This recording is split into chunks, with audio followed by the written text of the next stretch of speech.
Nous sommes de retour sur radio-one.fr pour la suite, deuxième partie du QG de l'info, ce vendredi 4 septembre 2015. Et c'est à présent Grégoire du site internet Bourse du Futur qui nous a rejoint. Bonsoir Grégoire.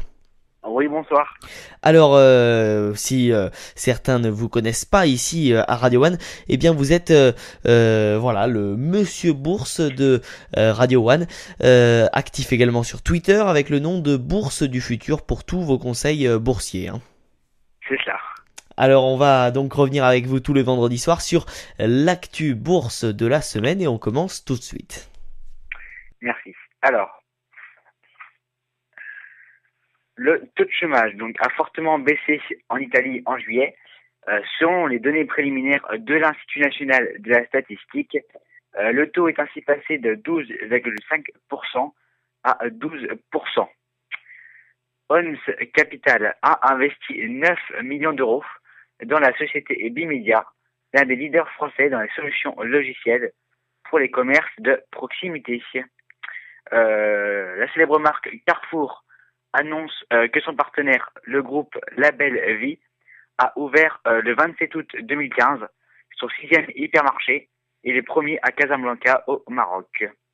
Christophe, 52 ans, vient d'être nommé président directeur général du groupe Thales en Allemagne. L'introduction en bourse d'amplitude chirurgicale en juin a permis à Altani de céder une partie de sa participation dans le spécialiste des prothèses. La bourse de Paris était stable après une clôture dans le rouge mercredi qui lui a fait perdre 2,4% à 4541,16 points. Euronext a fait connaître que 28 159 actions ne valaient été émises par Air Liquide.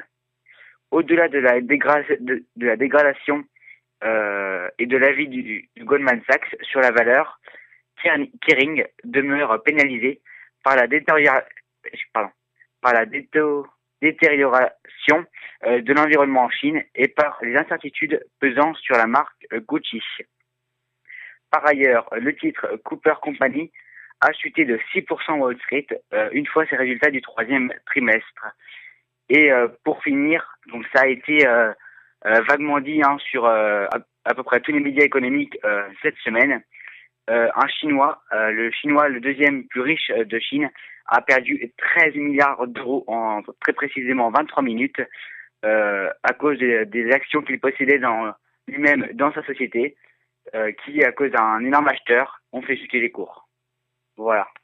Et oui, et en France, Grégoire, c'est notamment Bernard Arnault qui a perdu, alors sur une journée de bourse, ça 3 reste milliards d'euros apparemment. Ouais, exactement, un peu plus de 3 milliards. Même si ça reste fictif, ça fait mal. Oui. Merci beaucoup, Grégoire. Oui. En fait, les 8 premières fortunes de France ont perdu à 8 à peu près 12 milliards d'euros. Cette semaine.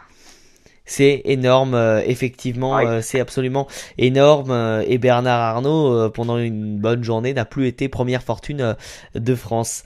C'est cela. Merci beaucoup Grégoire pour toutes ces précisions. Et puis on se retrouve bien évidemment vendredi prochain dans le QG de l'info pour de nouvelles actus éco et bourse. Excellent week-end à vous. Merci. Au revoir.